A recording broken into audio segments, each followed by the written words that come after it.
You with Gary from our global CIO business, and he'll give us an overview of the markets, which have been the same as the last couple of months, up and down, and who knows what's going to happen next. And then followed by that, we'll have an interesting view on Hong Kong property market from Paul Hart, Managing Director of Knight Frank. Simple format. We'll try and keep it under an hour as always. We'll let the guys go through their presentations. It's Q&A, so any questions, please put them in the chat box up there on your screen. And I've got a few other questions that have come in before. So maybe, Gary, I'll hand it over to you. And look, Goldman's have upped their grading for the S&P. The dollar's falling, and I think Elon Musk and Donald Trump will be back in love by December. Where would you take it from there, Gary? Thank you very much, Dave. That's a good setup. Let me just quickly share this screen. I'm just going to, here we go.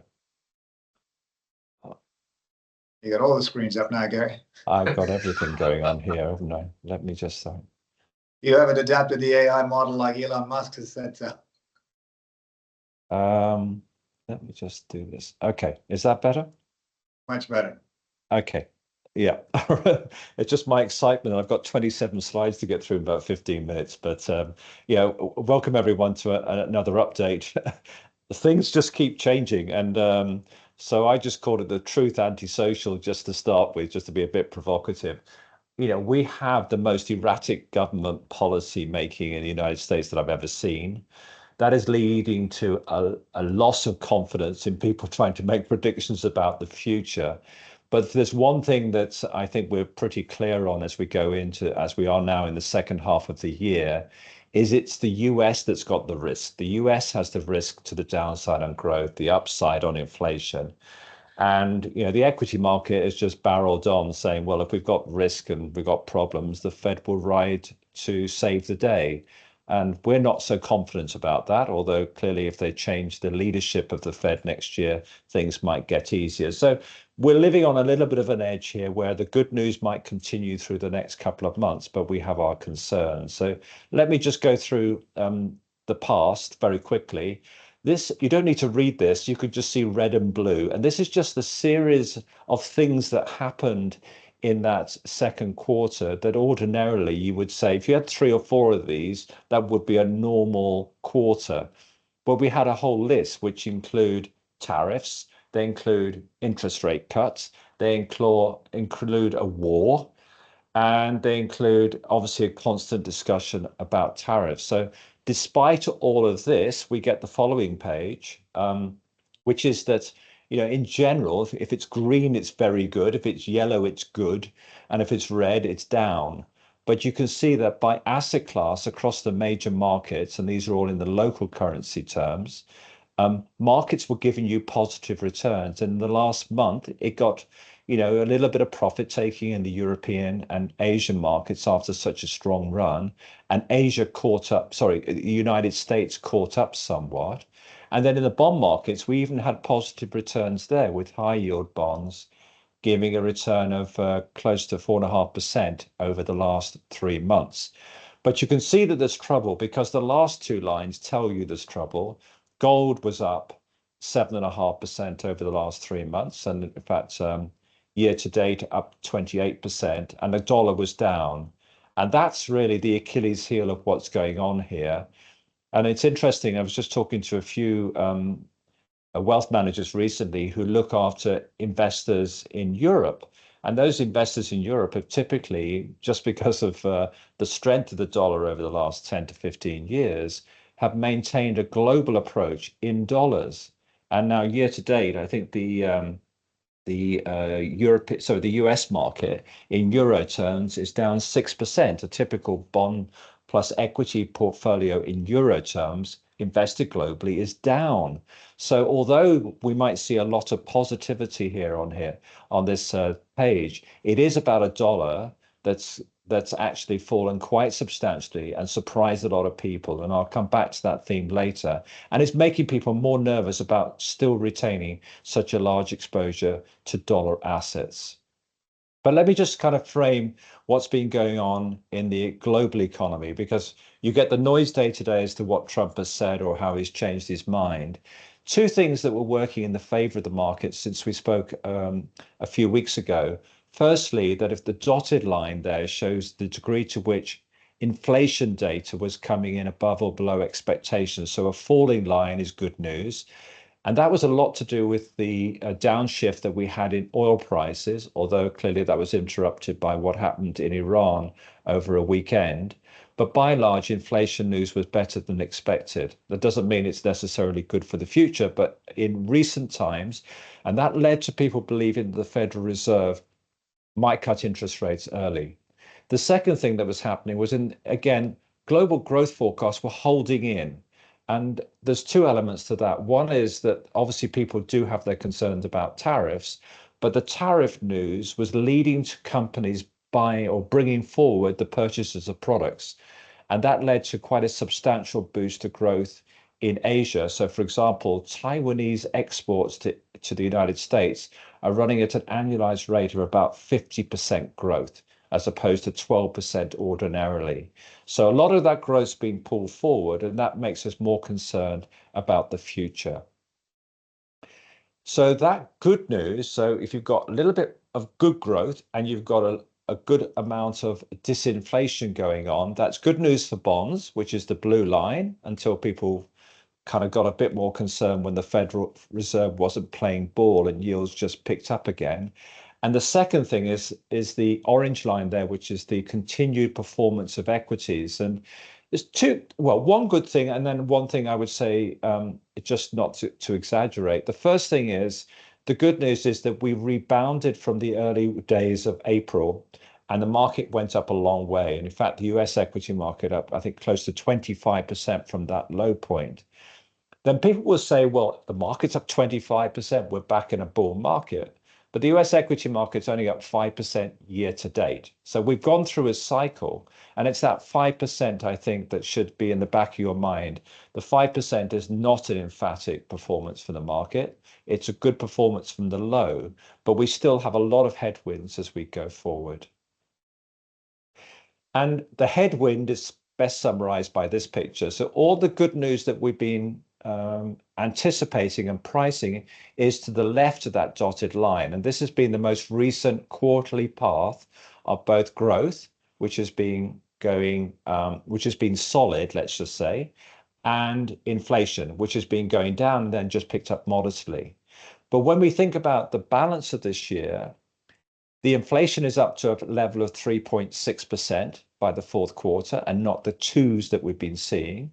And growth is going to be dropping from something like 2 to 1.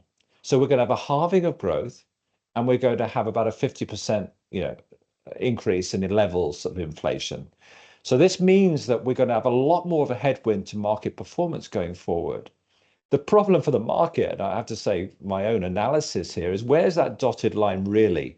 Because every time that the tariff increase is delayed is another month that we kind of get away with it, that inflation doesn't pick up.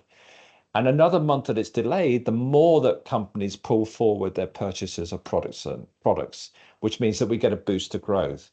So we are at the moment in a phase of the economy where what we're seeing today is not what we're going to see in the future, but we keep seeing what we see today, which is a more positive picture than some economists had kind of painted when we were up in the depths of April. So what we are still waiting for is we've had so many tacos you see in the middle of your page there, but what we're waiting for is a definitive statement of what the tariffs are. So to give you an idea of the journey we've traveled, tariffs started at 2.4% in the United States before Donald Trump took office. Then he talked it up, most famously in early April, to a level of 30%. Today, with all of the side deals and all the kind of pieces of paper and the letters being written, we think it's going to turn out at somewhere around 15 to 18%. Now, 15 to 18% is multiples of where tariffs were before. And it means that we have an inflation surprise, a significant inflation surprise still to come. But what we have at the moment, as you see on this page, is a whole bunch of noise that it's very, very difficult to kind of cut through. So what does this mean? Well, the passage of time, I think, is wearing on people. So what I call policymakers are uncertain. If you just think about central bankers such as the Fed are sitting there going, I need to set policy for what I anticipate inflation to be, but I don't know what that inflation is going to be until someone tells me what the tariffs are going to be. Governments are sitting there, particularly in Europe and Asia, saying, I have the means to boost my economy to overcome the tariffs, but I've got to wait for those tariffs to come in before I really want to push the button on my spending plans or my support for certain industries. So all of this has just left clearly things completely up in the air, such that central bankers are now saying, I'm going to delay my rate cuts because I'm not sure what's happening, and governments that are delaying the fiscal boost. So it now some of the positive news on those things will come through, but at the moment, as I said, everyone is compromised, and I think it's wearing on companies, whether it's their hiring plans or their capex plans, that could actually, at the end of the day, significantly increase the total impact of what's happening. So let's take the Federal Reserve. One thing is that the market had got too excited about rate cuts, and the fall that we had in the unemployment rate in the last report was a bit of a wake-up call to many people. It was a wake-up call in two regards. One is that the underlying weakness of the economy is not as much as they thought. But secondly, that the number of available workers in the US is falling. It's falling because of the policies on immigration. So the total pool of workers in the United States today is going down, and that will detract from long-term growth. The second thing that's evolved in the last month has been the anticipation that Jay Powell will be replaced as his term will end in the middle of next year. So when you look to the right-hand side here and you see what's anticipated by the markets in terms of rate changes, it's by and large down. But you see that large bar that's there in around about the second quarter of next year? That's the market piling a bet on that the new governor will come in and immediately cut interest rates. I think that's still a bit fanciful. He's still got to carry the whole committee. But you can see that the Fed is being politicized. If you have a central bank politicized, it's not good news for your currency. So just in passing, there was also the fiscal boost, so to speak, from the big and beautiful bill, but it actually sums to zero. And I think a lot of people don't quite understand why. So let me just be very clear. The big beautiful bill adds a positive of about 0.4 to 0.8% of GDP. However, also within the policy changes in recent months, the US government has kind of cancelled student loans regime, which was forgiveness. Food aid and Medicaid are being cut back. Green energy credits are being cut back. It means that the net effectiveness of the bill to boost growth is close to zero. So it's big and beautiful, but it's having little impact on the economy over the next 12 months. And what will have an impact on the economy is these structural changes in the labor market, which could take about 0.5% off growth. So the US is facing a headwind from tariffs, and it may face an even greater headwind because it doesn't have the ability to boost the economy with its current policies as set out. So what does this mean? It means what we're seeing at the moment are people's increasing concerns about long-term inflation and the indebtedness of the US economy. It's exemplified here because this is the difference between 30-year bond yields and 5-year bond yields. And we haven't seen such a significant premium in some time. People are having to pay up in order to borrow long-term money. And it's also having an impact on the dollar. The dollar, when you look at this chart, it's a wobble rather than a massive break, but it has broken a level that we've been sitting at for the last couple of years.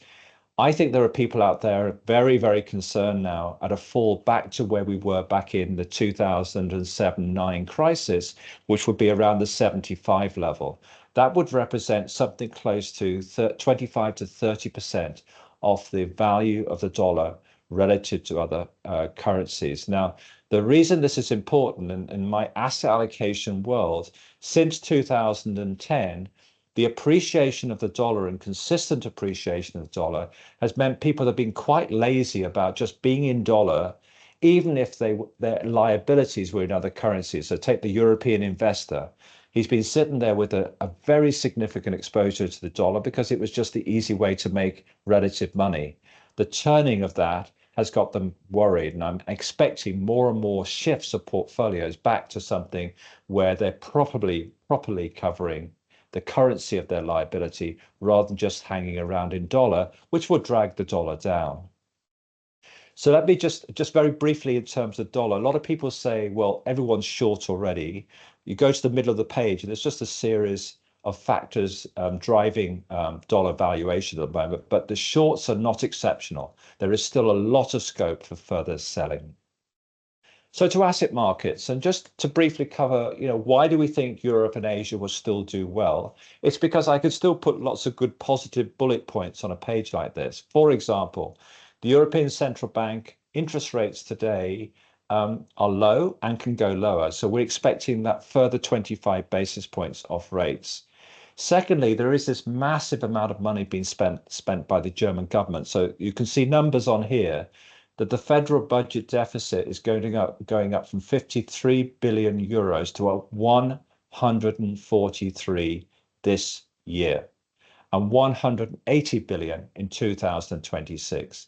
So this is why some of the more peripheral Eastern European countries of Europe have performed exceptionally well year to date, with places like Poland and Hungary up 25%.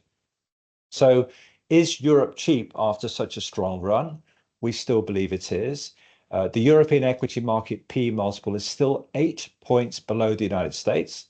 They did actually used to have the same P multiple. Okay, there's a big weighting of tech now in the United States, but it really doesn't warrant this kind of discount. And to give you one example, Deutsche Bank is up 60% year to date, and yet it's still on a forward P multiple of below 9. And if I look across a number of sectors, you have to look now to probably some of the ones that are not so much in vogue. So IT, industrials, and materials have all had quite an appreciation of share prices, leading to their P multiples today being ahead of where they've been in the past. If you look into sectors to be buying, it would be real estate, energy, and healthcare. And then to Asia, again, the positives, monetary policy, cuts in interest rates coming down the pipe. We think Thailand, China, many other countries. And on fiscal policy, we still believe a number of these countries have the ability to increase spending to offset the worst elements of the tariff and the industries that will get damaged. And in terms of opportunities, I think the Kospi has been the standout and probably still is, still on a single digit P multiple. And indeed, some of the active managers have been doing exceptionally well. We've been seeing returns which have been, like 40 or 50% more than the index because of the huge structural changes going on within the corporate sector in Korea, with some companies being exceptional performers. The rest of the markets, I still think, have got room to perform even better. And so our overweights in our portfolio today are most definitely Asia and Europe. And Japan has still got a good story, but I've got a red warning sign at the bottom there to say that watch for those upper house elections. There's a concern that the opposition might bring in a different brand of government spending, which could undermine the currency a bit. But by and large, if you look at business confidence, it's held up well and particularly improved in the service sector. And on the right-hand side, you can see the share buyback. So this corporate activity, which is much more positive for the equity market. Each year, the numbers get higher. So year to date, the red bars or the red bits of this bar are the increases year on year on the 2024 base. There is massive share buyback programs going on, and there is very significant dividend increases. So still a very solid story in Japan, but just bide your time and let's just see where the elections land. The US is still not a cheap market. It's still an even more expensive market. But if you told me a P multiple of a US market, I could not tell you what's going to happen in the future. It's not been a great insight into future performance. But just for the record, what they call the Shiller P multiple, which takes into consideration long-term earnings levels, is at a P of 38. The previous peak was back in the year 2000 at 45. So that kind of tells us it can still go up. But if you were a betting man, you would say that no, that is now a very fully valued market. But people tell me that the tech sector is the place to be. I kind of buy into that, but just be a bit careful with that statement. This is the level of earnings anticipated in a number of the big brand names of the tech sector and the time series since the beginning of the year. The one at the top is Palantir. So the forecasts are up 20%. The next one down is the S&P 500. It's up 10%. And the rest are a bunch of the tech companies. And you can see even the Nvidias of this world, Apple's, Microsoft's, and Broadcom's, their forecasts have not gone up very much. So there's been a lot of PE expansion going on in the tech sector. We need to see more earnings to keep that momentum going. And that could still provide a good boost to the market. But as I said, we are on 38 times already. So let me just quickly maybe just complete the picture with just a couple of thoughts. Firstly, as we go into the second half, we're worried about stagflation in the US, and stagflation would not be good news for the markets. It would not be good news for either bonds or equities. We do, though, think that those problems are very, very focused on the US. So Asia and Europe to us are still a very good way of adding added value to your portfolio. But my last thought is that I don't know what's going on.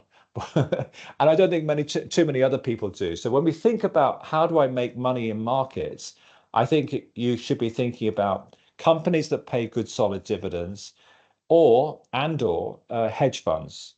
Now, hedge funds have had a quiet period, which is shown on the left-hand side, which is the bottom picture is the level of assets of this industry in recent times. Because the market was doing so well, they said, why do I need an absolute return strategy? But now with markets, I think, challenged by valuation, there's a lot of noise in these markets for investors to make money out of. So I think the perfect portfolio for the next 6 months is a greater weighting towards Europe and Asia and a greater weighting towards that absolute return. And then the bond market, you're kind of short duration. So you're trying to find bonds which are shorter dated in terms of maturity and/or private credit, which I think will continue to give you some good returns for the future.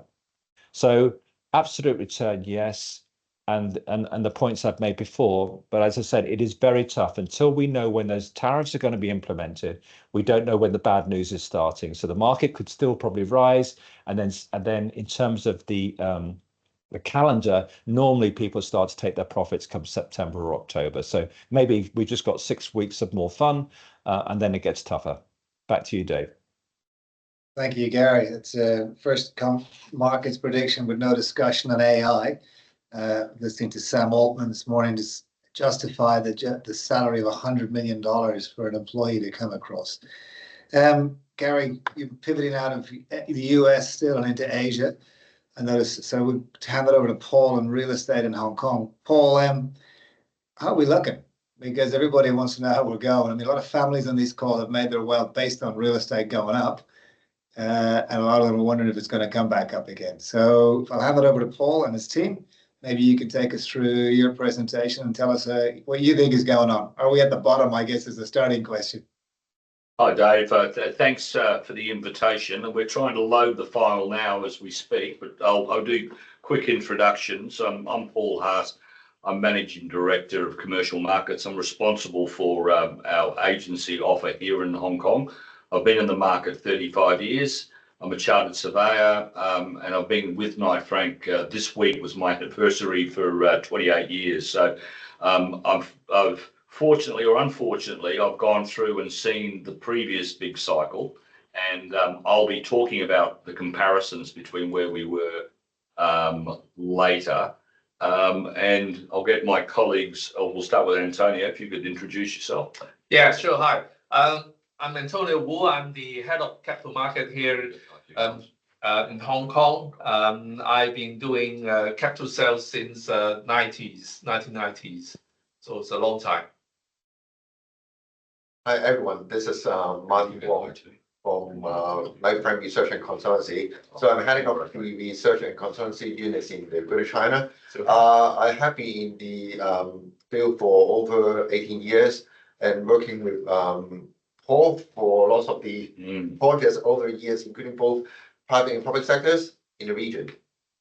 Right. Well, guys, thank you very much. Dave, is the screen up there? Can you see that now? Yeah, it is. It is, Paul. So we'll leave it over to you guys. All right. Yeah.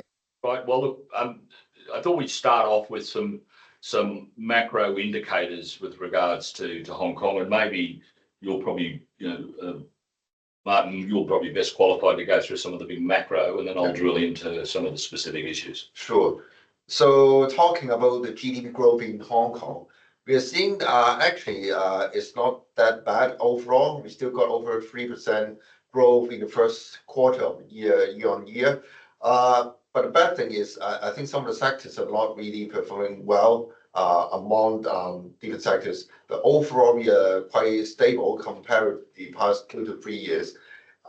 In particular, IPOs, we are doing quite well this year compared to last year. And some people or the overall market expecting Hong Kong to reclaim the #1 in the world in terms of the size of IPO this year. And overall, it's still quite optimistic. And there are over 200 applications lined up at the government. And then we got more visitors in town, over 24 million in the first half of the year. Compared with the peak time, we are still about 60 to 70% back in the peak times because it was over 58 million at the peak time. So we are about 60, 70% back into that. And the high roll is down to at some point down to below 1% level, which is good to the overall market because of more liquidity in the market. And then there's some neutral in market because of the inflation keeping it around 2% level, which is quite neutral at the moment, not really high or low. But there's some negatives in the market, say the labor force. We're coming back to 3.8 million of overall labor force, but in terms of the quality, because they're kind of a big scale for middle class leaving the city 2 or 3 years ago. So I think in terms of the overall numbers, we're coming back, but in terms of the quality or in terms of consumption power, we are not that yet. And then in terms of unemployment rates, unfortunately, it climbed back a little bit after staying at around 3% for over 6 months. And the latest number, it climbed back to 3.5%. Not really a really alarming number, but there's some negative sign here. Retail sales, as I mentioned, because we got more tourists in town, but the per capita spending power is not as strong as before. Most of them are just coming for experience base, not really for high level consumption. So retail sales down 4% year on year. And then at the end, we got geopolitical risks, especially everyone noticed what's brought by the tariff. And there's some geopolitical tension between US and China. So altogether, there's some positives and negatives in the market. Thanks, Martin. So if we start drilling now into having a look at real estate, this chart here highlights capital market transactions as defined by us and Knight Frank. And in this particular chart, we've removed government land sales, and we've focused upon and we've removed any of the Cap 545, the urban sales for redevelopment. So we're just focusing on large scale transactions above $100 million in the private sector.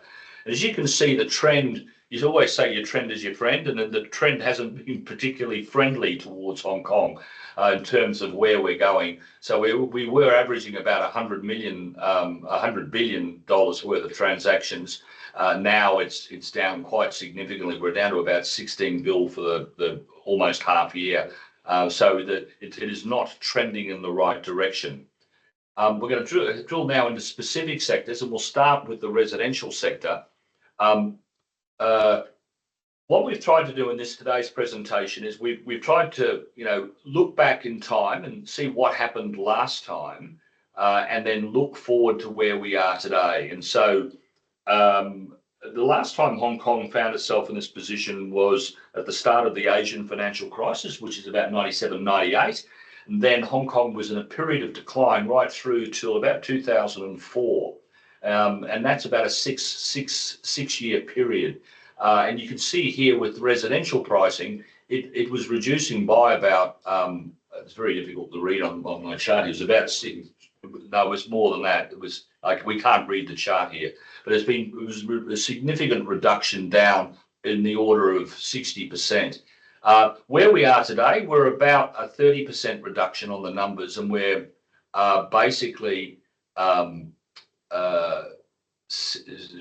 we're about 5 years into the cycle. So there are some similarities in terms of where we are in the cycle, but there are some significant differences. And I think that one of the compelling differences is that the volume of trade that's occurring is there's a lot less transactions in the marketplace today than when there were in previous times in Hong Kong. There's less sales activity.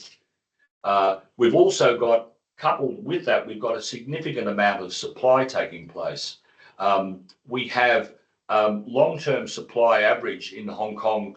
The long-term supply average, the take-up has been about 15,000 flats, but we've been producing completions of about 18,000 flats.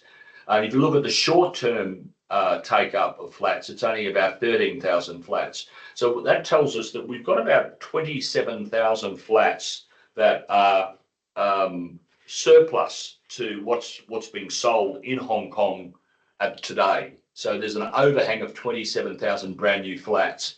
And if we extrapolate maybe a 15,000 flat sales per year moving forward in the primary sector, if we extrapolate that into the next 5 years, we'll probably end up with about another 20,000 flats. So there's quite a significant surplus of new flats that haven't been sold in Hong Kong.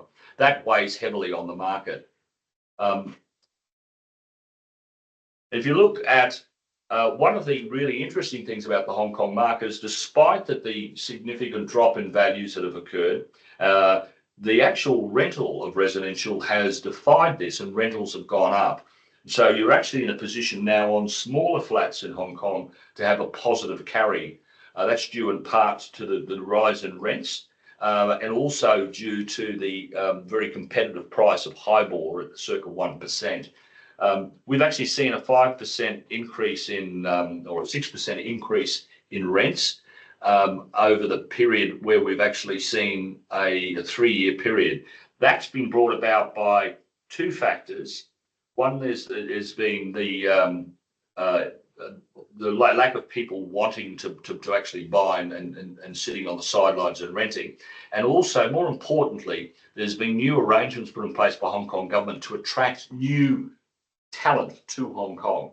And that talent has arrived, and that talent is renting properties as opposed to buying. So the hope is longer term we'll be able to convert these renters into buyers. Now, what does that mean for you as a family office? So what we've attempted to do here is show you some real life examples of what's been happening in Hong Kong on the peak to trough transactions. And these are all real transactions, and we're not going to go through them in great detail, but you can see the level of discount that is occurring. The level of distress in Hong Kong is real, it is significant, and it has been capitalized upon by buyers. If we look at the Savoy Court transaction, which is a Knight Frank transaction, which is the second from the end, that was a series of six apartments and car parks that sold at a 52% discount. That was bought by the principal of one of Hong Kong's largest listcos. And it's an indication that people who have money are able to see value and capitalize on opportunities that are presenting themselves in today's market. The level of discount is also transcending across onto landed properties. What we're starting to see is very interesting, is that up on the peak, there are a lot of high value houses that are now being put under pressure from banks. We've seen some significant challenges for listco, a number of listcos that have moved themselves from manufacturing into real estate. And the banks are now knocking on the doors and trying to secure landed properties on the peak that they own. And there have been a number of high profile sales, and the level of discount is quite significant. And where we see the opportunity is for, we're seeing Hong Kong families buy these assets. We're seeing investors from the mainland buy these assets, because many of these assets are very hard to come by. properties on the peak. There are a limited number of these assets, and they're a little bit like real estate Picassos. And Tony and I have never been in a market where we're seeing so many high value properties that have been coming to the market. What does it mean? When's it all coming to an end? I think we're coming to, in terms of pricing for new flats, I think the pricing for new flats has found a level, and I think that it may continue to drop and a little bit, but I think we're at a pretty low level now for new properties, even though there is the overhang. But there is still some opportunity in the secondary market. And many of the assets that we've shown you today on the examples of peak to trough are properties that were subject to some form of distress. There's a lot of property out there that is not distressed, but it has to reprice accordingly as people need to sell. So that whole level of 30 to 50% reduction from peak to trough is going to be the new norm that we will see for the next couple of years. That does represent very good buying. If we move into the office market is in the previous cycle we saw a whopping 76% reduction in pricing. This time we're at a 50% reduction, and I think we may have further to go in the office cycle. What's interesting about the difference between last downward cycle and where we are today, we've got a significant amount of new supply, and that supply, particularly now in Kowloon, is going to weigh heavily on that sub-market for a very, very long time. Landlords are very nervous about tenants on renewal, and they're doing everything they can to keep tenants, and so that's having a downward pressure on rents. We are seeing some green shoots, and it's interesting what Gary said about hedge funds.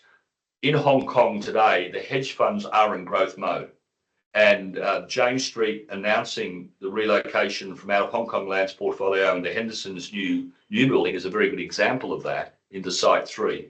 They're going from about 150,000 feet to 250,000 square feet. Significant growth in their uptake in space. And they're not the only hedge fund in Hong Kong that is looking to capitalise on the market and grow. So we are seeing some opportunities. In terms of vacancy, the vacancy in Central is high. It's not as high as what it was at the previous peak, where it was 16%. We're now riding at about 13%. But not all buildings are the same. And if you look, say, for example, with an IFC, you can see with an IFC now that the IFC Tower 2, that the level of vacancy is very small, and we're starting to see the landlords, the three landlords that control the bulk of that space, talk to the agents about raising rents in that specific building. And we're seeing some very, very strong performance within Henderson's new building, the Henderson. And I think there's only 3 vacant floors left in that building. And again, they are now looking at a situation of raising rents. But if you go to other buildings, if you go, say, to Chung Kong Centre, there's a significant level of vacancy in that building. If you go out to Tai Koo in Swire's portfolio, the vacancy rate is very high there within one of their new buildings. It's approaching, it's in high double digits. But if you go back into Pacific Place, which is the other part of Swire's portfolio, the vacancy is not as high. So it's not universally bad, but it's bad. Kowloon is very different. The vacancy there is very, very challenging. So what does it mean? So we've got, so I've put the peak to trough pricing here, but I will just pause for a moment and say there have been 2 significant transactions in Hong Kong which have not shown a discount. And they were the sale by Hong Kong Land to the Hong Kong Stock Exchange and the sale by Swire Properties to the HKMA for space. And both of those are government related in a way, organisations. HKMA certainly, and the Hong Kong Stock Exchange certainly influenced by policy to a degree. And both of those sales are, in my view, not representative of the market. If you are looking at an arm's length transaction, and you were looking to sell a building without those 2 special purchases, This is the level of discount we're talking about, and it is significant. Now, I would stress that none of these buildings are core buildings. The building in Hong Kong is certainly a grade A building by specification, but its location is not. So none of these buildings are what you would call core central or the core product in Hong Kong, but it does give you a feel for the sort of discount that is required if you are required to sell a building in Hong Kong today.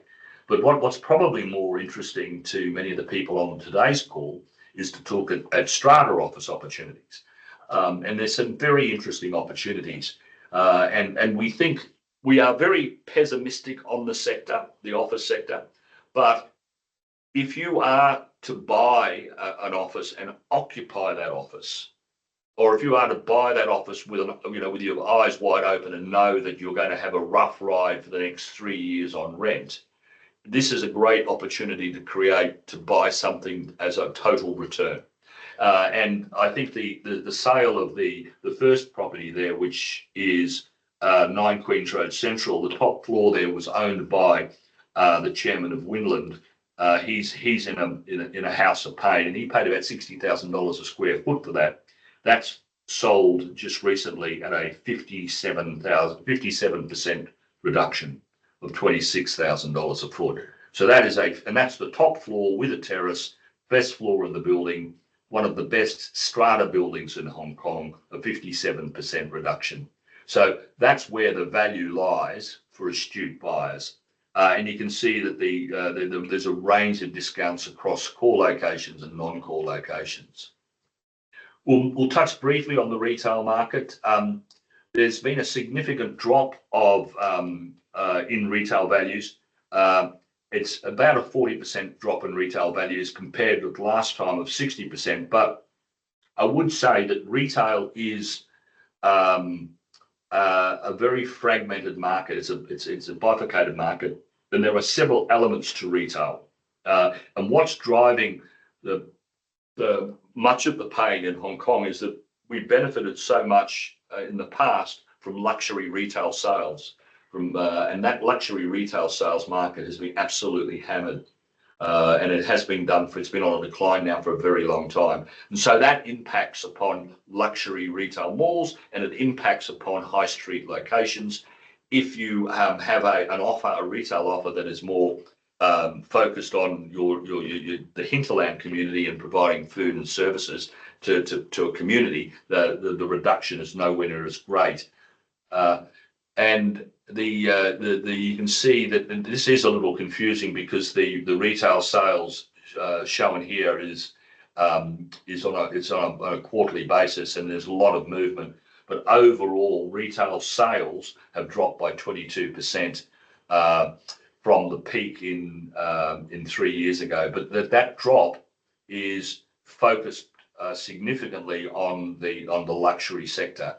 And if you look at our Knight Frank index of what's happening, you can see that the prime street rental has fallen off the proverbial economic cliff. Is now 82% down.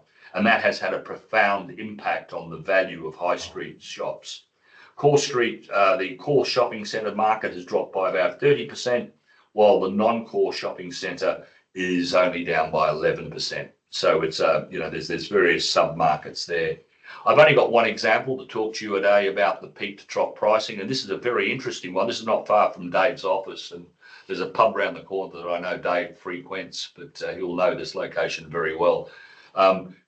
Shop number 30 sold while the market was still strong, and we'll call that our reference for what's happened. You look at shop number 32, it sold at a 32% discount on a unit rate basis from shop number 30, and that was between November and August. And then we move forward from August to May, and shop number 28 sold at a 57% discount. So to shop number 30, that's pretty indicative of what's happening at the high street. Now, there are some investors out there looking at high street shops. It's a brave call. I think we've still got a ways to go for stabilisation of retail, but it does markets like this create opportunities for people who have a long-term vision, and it all depends on your capital and how you define your risk profile. The last sector we're going to talk about today is the hospitality sector. Hong Kong describes its hotels in terms of tariff A, tariff B, and then mid-tariff hotels and low-tariff hotels. So we've got tariff A, high tariff A, and high tariff B hotels here, which are basically 5- and 4-star hotels. The sad story here is that there's been a decline in the average room rate, and that decline has sort of mitigated a little bit. It's got a little better, but it has been driven by a change in the demographic of our travellers. We are not getting as many business travellers from Europe and the US as that we once did. And so these hotels are having to struggle to readjust, and this is impacting on the room rates. Vacancy forget about what happened in SARS. We don't need to talk about that. Vacancy has started to recover, but it's still down on where we were. We are talking about 90% occupancy back in 2018, and we're now at 80% to 86% for the 2 tariffs that we've got here. So we've had a reduction in room in the average spend per room, and we've had a reduction in occupancy. That's on the negative side. On the positive side is we're not getting many more new hotels coming through. So the market is going to remain fairly stable in terms of the number of new hotels. So this has put a huge amount of where we are today with what happened during COVID, coupled with the drop in average room rate, and coupled with the reduction in occupancy, is putting the high tariff B hotels under immense pressure, and there are buying opportunities within that sector. So for those of you who understand hospitality, I would encourage you to have a look at Hong Kong. It presents an interesting time. But there is some very interesting dynamics at play in Hong Kong, and Hong Kong is redefining itself. And in this current environment, there's no surprise we are getting closer and closer with the mainland. And one of the areas where Hong Kong has been able to position itself quite well is a centre of excellence for education. And we now have, we've got 3 or 4 universities in the top 20.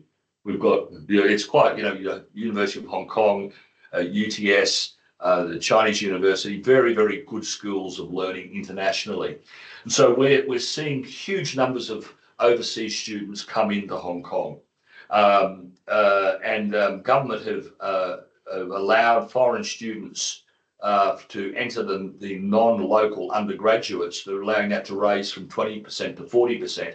That's yet to have a knock-on effect yet to the universities. But what has blossomed very noticeably has been the postgraduate students, where there are no restrictions, and those postgraduate students have grown significantly in number. And so we've seen a growth in a compounded average growth rate of 12%, to bringing 73,000 students into Hong Kong today, and it was rapidly approaching 90,000. That means hotels are being converted or being considered to be converted to student accommodation. We don't have a PBSA business in Hong Kong. It isn't well established. We sold a building to AEW, Hotel Sev in Hong Kong, which has been a very successful operation, but there isn't a lot of institutional money in this space. And this presents opportunities. We have operators who are wanting to provide the services to these students, who are looking for partners to try and convert these hotels, and it's quite an exciting opportunity. We don't have the peak to trough on the hotel section, Tony, but we do have some recent sales, and maybe you can talk at a high level about where the hospitality sector's been going. Yeah, sure. The first one on the left is this is the property that we've sold to Airport Authority late last year. We've been approached by them to look for a place for themselves. They want to set up an aviation academy. They want to train more pilots. So we will help them to source the property, and we have ended up to manage to negotiate for them for this asset. The owner was in distress, so we have been able to strike a very good deal for them. And then just briefly touch on the one on the right is called Hotel Cozy. It was a distress sale. We've been asked to find buyer for this hotel, and we have been able to find some buyers, but eventually the bank saw the opportunity, because I think the hotel performing quite well. Instead of they need to take a haircut, so they actually they bought it from the loan. So they actually own the hotel and run the hotel by themselves.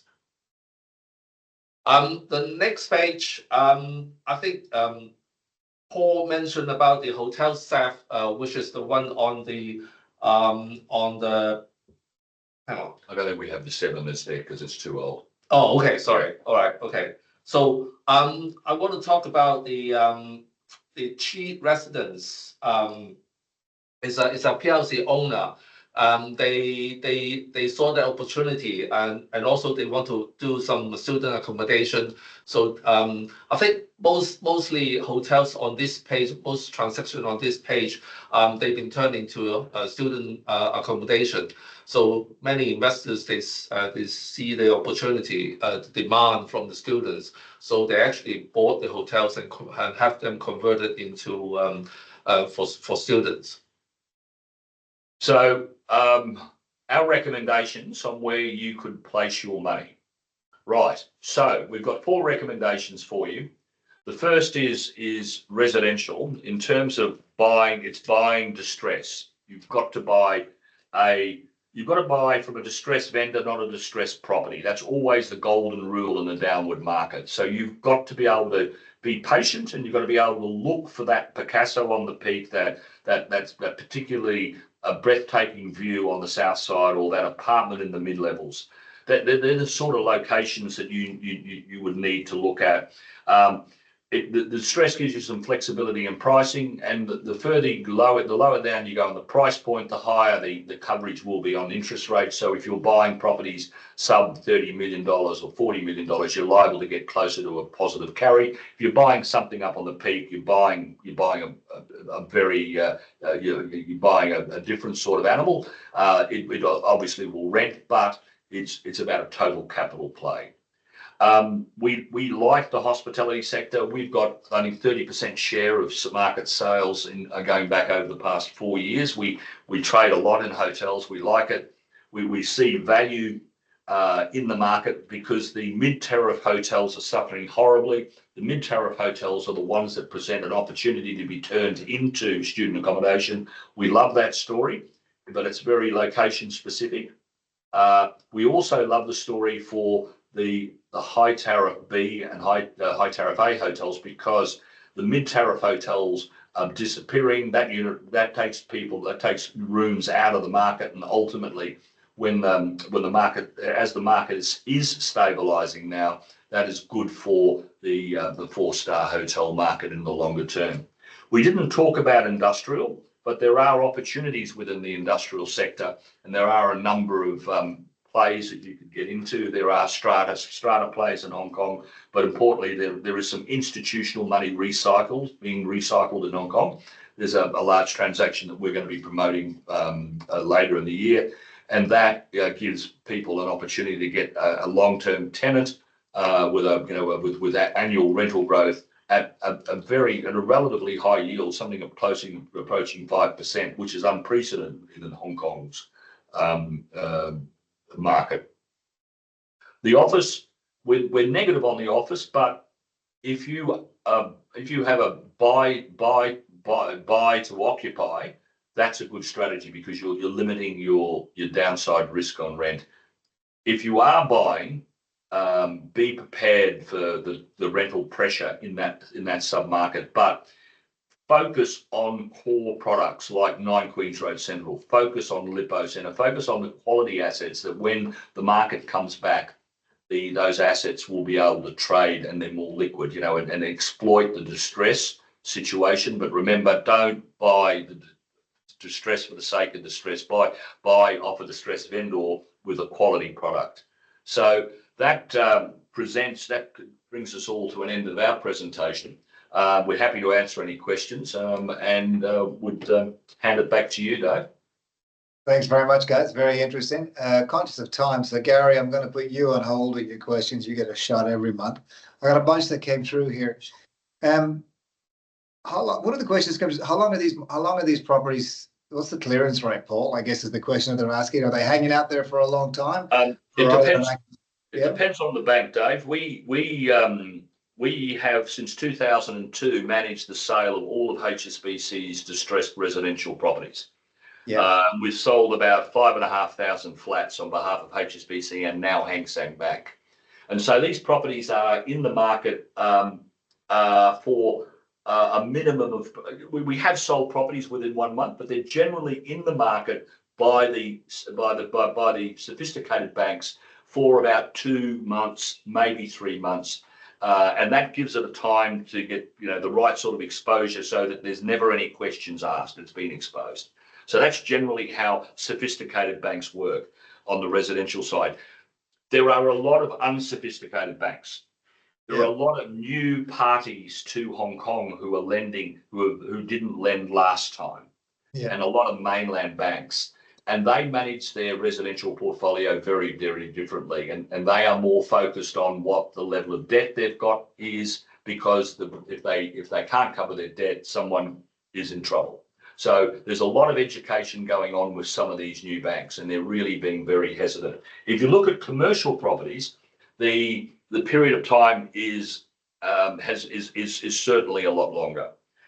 In commercial properties, it's not uncommon to have a large scale asset be in the market for 12 months, because the large scale assets are generally held by a receiver is appointed. That receiver takes, and the bank is generally one of the mainland banks. They've got to be educated, and it takes a very, very long time to educate them that they're going to have to lose money on their loan. Okay, and I guess a couple of other questions. In Hong Kong, there's a process of bank valuations. Can they be trusted, or are they legitimate, or are they just changing too quickly? On the residential side, I think that there's a lot of transparency on the market.